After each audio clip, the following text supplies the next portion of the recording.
Dopo ore di manifestazione sono stati ricevuti dall'assessore comunale di Palermo alle attività sociali Rosi Pennino. Per loro, gli ormai ex percettori di reddito di cittadinanza che questa mattina hanno manifestato a Palermo davanti all'ufficio dei servizi sociali, è stato anche attivato dalla Regione uno sportello informativo attivo da lunedì prossimo al Centro per l'Impiego in via Praga. Il governo ha passato la patata bollente ai servizi sociali dicendo, appunto, mandando questo messaggio dicendo che vi sospende il reddito di cittadinanza a meno che non venite presi in carico dai servizi sociali. Quindi di fatto ha passato proprio la patata bollente, dando tutta la responsabilità ai comuni e quindi ai servizi sociali. Rabbia, disperazione e scoramento. I percettori che hanno ricevuto l'SMS di stop al sussidio non sanno cosa dovranno fare da settembre in poi.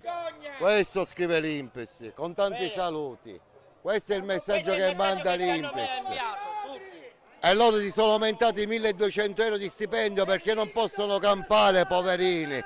È il governo dei ladroni, perché loro sono stati tutti ladri, tutti denunziati, però che cosa fanno? Vanno contro la povera gente, contro chi non si può difendere perché non ha gli armamenti giusti per potersi difendere. Io penso che questo Stato non ha il diritto di stare a fare legge, perché uno Stato che affama 170.000 famiglie non è uno Stato che garantisce i propri cittadini. Io ad agosto prenderò l'ultima mensilità di agosto, dal mese successivo non so quello che devo fare, sicuramente sarò sportato dal mio padrone di casa. Noi da qua, da oggi, non ci muoviamo finché l'assessore Pennino non gli darà una garanzia per tutti i percettori del reddito di cittadinanza che ci prenda tutti in carico per prolungare fino al reddito di cittadinanza fino a dicembre del 2023. I manifestanti accusano il governo di spingere gli imprenditori ad aumentare il lavoro in nero. È stato mandato un SMS di morte da questa gente, perché quell'SMS è chiaro, adesso non so come aiutarti, vattene per la strada. E poi si aumentano i vitalizi, attivano i vitalizi e questa gente è costretta adesso di perdere la casa, di morire di fame e non poter fare la spesa. Quello che sta facendo il governo Meloni è proprio una guerra ai poveri ed è una bomba orologeria. Questa gente oggi scende accanita, ma domani sarà ancora peggio. Infatti noi questa non è più manifestazione, ma noi l'abbiamo nominata rivoluzione, perché adesso i siciliani non cercheranno più di manifestare, hanno bisogno di una dignità e continueranno a difendere la propria dignità. L'Anci Sicilia, durante l'incontro svoltosi questa mattina con l'assessore regionale al lavoro Nuccia Albano, ha ribadito la necessità di definire una misura di accompagnamento dopo la cancellazione del reddito di cittadinanza. Su di noi nemmeno una nuvola su. Prova a sdrammatizzare la situazione il cantante Pupo, che atteso ad Augusta per un concerto ha raccontato con ironia la sua disavventura. Bloccato in pista per mezz'ora avrebbe voluto intonare le note della sua canzone per intrattenere gli altri passeggeri, ma il clima non era dei più adatti. Qui c'è il caos, ha scritto, una cosa mai vista. Ron ha invece dovuto annullare il suo concerto. La cancellazione continua di voli, ha spiegato il cantante, ha reso difficile l'arrivo di un folto gruppo di musicisti. Decine di eventi in programma sono stati annullati, stravolgendo i cartelloni estivi per l'assoluta incertezza dei voli. Incertezza e caos invece che tanti turisti sono costretti ad affrontare da giorni. Una mezz'ora fa mi hanno dirottato, devo andare a Trapani. Io devo andare a Trapani con l'autobus, ci vogliono 4 ore per andare a Trapani. L'aereo è alle 11:45. Ho detto tutto. Devo prendere una coincidenza per gli Stati Uniti, ma nessuno mi sa dire se ce la farò. Questa è la fotografia della mattina, nonostante le rassicurazioni del presidente della regione Schifani, secondo cui si sta tornando alla normalità. In visita ieri allo scalo catanese, Schifani ha difeso dalle critiche, piovute da esponenti della sua stessa maggioranza, i vertici di Enac e SAC per la gestione dell'emergenza. Con l'apertura del piccolo terminal si viaggia adesso al ritmo di 14 voli l'ora, ancora ben lontani dalla media del periodo. Ogni giorno la SAC sforna l'elenco dei voli cancellati o dirottati, che getta nella rabbia e nella disperazione i viaggiatori informati a poche ore dalla partenza. Il Terminal A, teatro del rogo del 16 luglio scorso, è pronto, spiega l'amministratore della SAC Nico Torrisi. Aspettiamo solo le autorizzazioni degli enti competenti per poter riaprire la struttura, ma giorni e giorni di danni e disagi non si cancellano con un colpo di spugna. Una stagione che nelle previsioni si preannunciava da tutto esaurita, invece in Sicilia così non è oggi, soprattutto a causa dell'incendio dall'aeroporto di Fontanarossa. La Regione ha avviato una sorta di screening attraverso Federalberghi per capire quale sia la portata delle disdette arrivate dopo il 17 luglio. Il calo nell'isola è di circa il 30%, ma a pagare un dazio altissimo è soprattutto Taormina, perché se alle Eolie ad esempio le rinunce sono state del 10% rispetto alle prenotazioni iniziali, nella Perla ci sono casi limite. Un hotel 5 stelle lusso di Taormina ha registrato disdette per 125.000 euro il primo giorno di disagi e per oltre 1 milione di euro sinora. Chi può permettersi un soggiorno a 2.000 euro a notte pretende servizi e non certo di atterrare a 4 ore di distanza. Ed infatti a rinunciare sono soprattutto gli stranieri che si vedono cancellare i voti e riprodetti magari su Trapani. A Taormina, sino al 17 luglio, il tasso di occupazione delle camere degli alberghi era al 98%, adesso è sceso all'80% tra mancati arrivi e cancellazioni, prenotazioni per i voli modificate o spostate poche ore prima, che stanno mettendo in difficoltà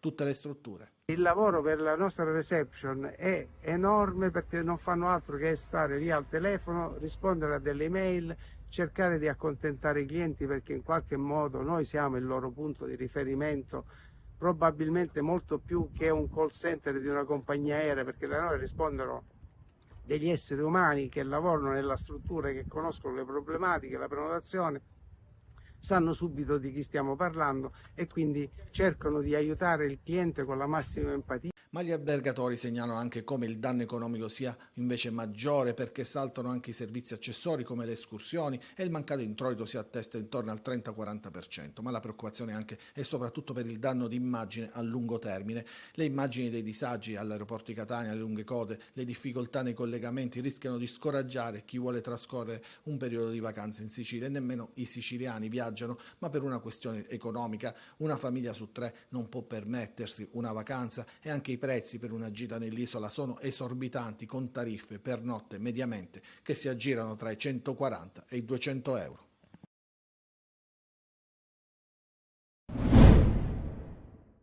Purtroppo vi è una Sicilia a 2 velocità, quelli che potranno andare in vacanza e quelli che non potranno permetterselo perché non hanno le risorse economiche necessarie. E questa è la realtà. Nel momento in cui pensiamo a tutelare i diritti di chi parte in vacanza, non possiamo certamente dimenticare quelli che resteranno a casa. Da questo punto di vista noi come associazione dei consumatori non possiamo che batterci perché tante somme vengono risparmiate. Ci riferiamo ad esempio alle bollette di luce, acqua, gas, eccetera, esose in questi mesi e comunque a tutte quelle spese che salassano i consumatori e che adesso alla fine dei conti impediscono il meritato riposo a chi avrebbe anche diritto a farlo.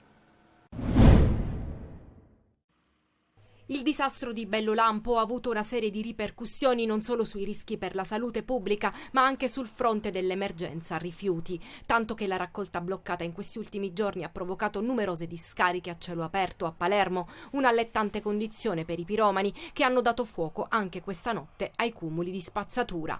E il rogo sull'impianto non è certo un capitolo chiuso, mentre l'allarme per la salute è ancora vivo, emergono dubbi sull'origine dell'incendio. Autocombustione derivata da un effetto lente di alcuni cocci di vetro o la mano della malavita per una serie di interessi mafiosi? La certezza è l'allarme diossina che si è diffuso e che mette a rischio l'incolumità degli abitanti. Perché si parla di bomba ecologica? Bellolampo è una discarica molto grande, chiaramente come si è visto in questi giorni può anche essere soggetta agli incendi, quindi produrre evidentemente dei gas che non sono assolutamente trattati e quindi vanno in atmosfera e hanno inquinanti che si possono depositare sulle colture, sul suolo, sulle fonti idriche e quindi ritornare come inquinanti anche alla popolazione. Può produrre anche del percolato che se non gestito per tutta la durata della discarica evidentemente può andare a inquinare le falde. L'ARPA ha rilevato i valori della diossina nell'aria, ma non basta perché i gas nocivi si depositano sul terreno, causando un allarme nel tempo. La via di trasmissione della diossina avviene attraverso sostanzialmente gli alimenti e l'acqua.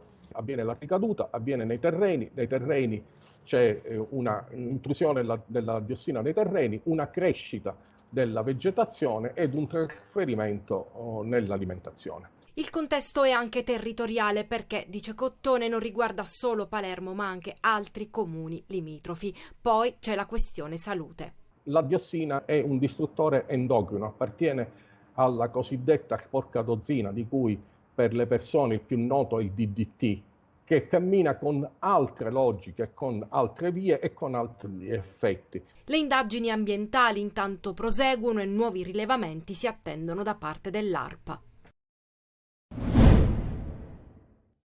Ancora una tragedia del mare legata ai viaggi della speranza nel canale di Sicilia. Protagonista e vittima di questo ennesimo episodio, un bambino di 1 anno e mezzo che è morto. Si trovava su un barchino di 7 metri partito da Sfax in Tunisia. Il suo corpicino è stato abbandonato in mare insieme a quello di un 20enne della Costa d'Avorio.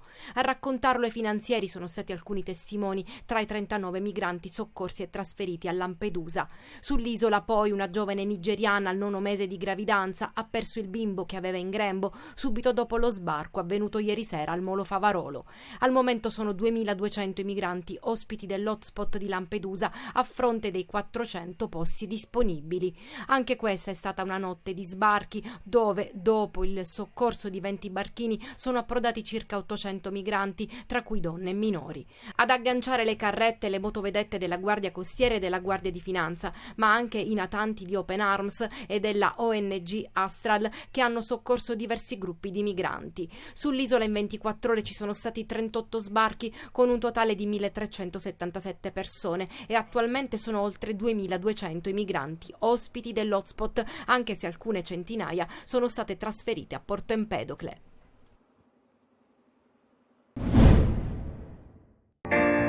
Uno di quei sogni che uno fa,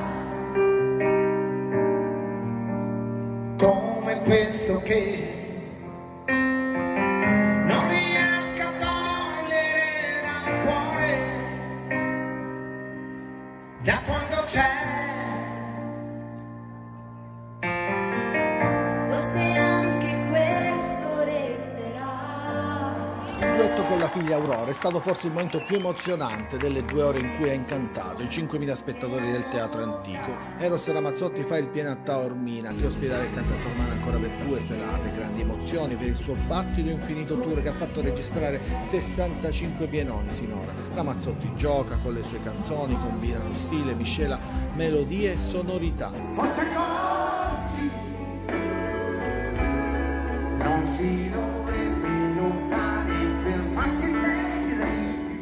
Il suo è uno show più che un concerto, i grandi successi e quelli dell'ultimo album che risale ormai al 2018, duetti con Colapesce Di Martino, Paolo Antonaci e Bungaro, c'è la sua musica, la sua carriera, le canzoni di sempre, da Stella Gemella, Se bastasse una canzone, Terra Promessa, Cose della vita, Più bella cosa, è un omaggio a Pino Daniele, 35 anni di carriera, da dominatore della scena.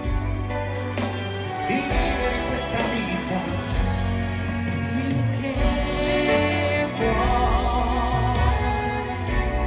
questa vita tutto puoi, Di questa vita che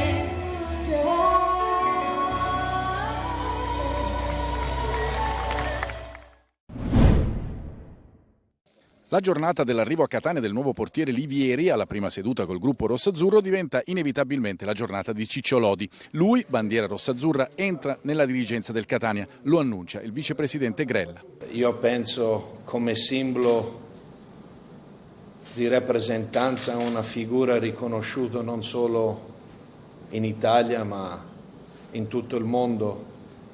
Per quello sono molto orgoglioso oggi di annunciare che Francesco Lodi diventerà uno dei nostri in un modo ufficiale. Poi le parole di Lodi, prima con un messaggio in cui si legge o Catania o nient'altro, poi di presenza durante la conferenza stampa. Mi devo ancora abituare, però ogni giorno che passa questo ruolo lo percepisco sempre di più. Ormai ho pensato insieme alla mia famiglia, abbiamo deciso, facendo una lunga riflessione, che dopo quest'anno qui a Catania, dove abbiamo riportato il Catania nel calcio che conta, era giunto il momento di provare un'altra esperienza, no? Sarà un ruolo, quello di Lodi, che coinvolgerà inizialmente il progetto brand, affiliazioni e settore giovanile. È giusto chiuderla qui con indosso la maglia del Catania e iniziare un percorso nuovo grazie alla società che mi dà questa opportunità, al Presidente Berlini, al Vicepresidente Grella. Quindi mi auguro di mettere a disposizione tutte le mie disponibilità che ho nelle conoscenze.